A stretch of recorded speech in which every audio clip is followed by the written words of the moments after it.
All right, good people, and thank you for hanging on to this episode of the Real Leaders Podcast with Maya Winkelstein. We hope you enjoyed it as much as we did.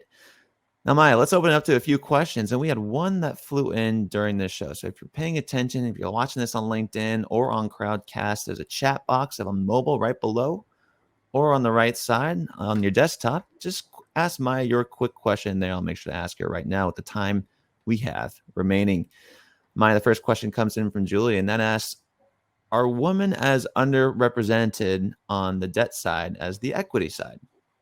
Great question, Julie. I guess there's a couple of different ways I could interpret that, women in terms of women on the investor side. So folks like myself and Caroline and the other women on our team that are making loans and working on the finance side. But you can also look at it, of course, from the borrower side of, who's getting the money. Where is that money flowing, and is it going predominantly to men or women? I would say overall in the sector, and I don't have the precise statistics off the top of my head, but we have looked at this in generally, and certainly on the recipient side, debt isn't really that different from equity, right? So there is disproportionate flows of money to men. There's disproportionate flows of money to white entrepreneurs versus people of color and indigenous entrepreneurs. So unfortunately, that trend holds true. In terms on the side of investing, I don't think I've actually seen any specific numbers. My assumption would be that it holds true. That would be just my guess in general, because finance, again, writ large is, by the numbers, still a man's world. And I don't think that debt in general is different from that. What I can offer, though, is an interesting thing. When we were actually looking at some of these numbers in our own portfolio, it was really interesting on the gender question in particular. We actually saw that the number of entrepreneurs coming to us were pretty evenly split between identifying as male and identifying as female. And we saw, thankfully, through our process, that we were approving loans also proportionately to men and women, number of male entrepreneurs versus number of female entrepreneurs. However, when you looked at the amounts of money, we were approving proportionally, but men were asking for like 6 or 7 times what women entrepreneurs were asking for.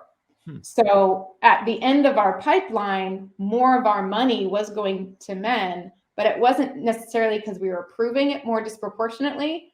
It's because they were asking. Part of it is that they were asking for more. It's really interesting. And so I guess I was going to ask you, how did your organization stay intentional about this? But you sort of already answered that. What have you learned the past year, especially with this social justice movement, about the urgency to be much more intentional? I mean, the moment in many ways speaks for itself. Open Road has certainly always been committed to the principles of equity, racial equity, diversity, equity, and inclusion. Like many companies, we had been working on those issues internally and working to improve and to hold ourselves accountable before the movement of 2020. And at the same time, the movement, it did bring a greater sense of urgency and attention to what we were doing. And are we doing enough? Are we moving fast enough? And lots of conversations and not all easy ones, just even in our team and amongst our staff. Because again, these are people issues. These aren't just statistic issues of percentage approved and not approved and proportionality and disproportionality. No, these are, these are human issues of how we're interacting as human beings. And so it continues to be a journey for Open Road. I think there's some things that we've done really well on the equity front. I'm really proud of our compensation policies and other policies that are built for equity.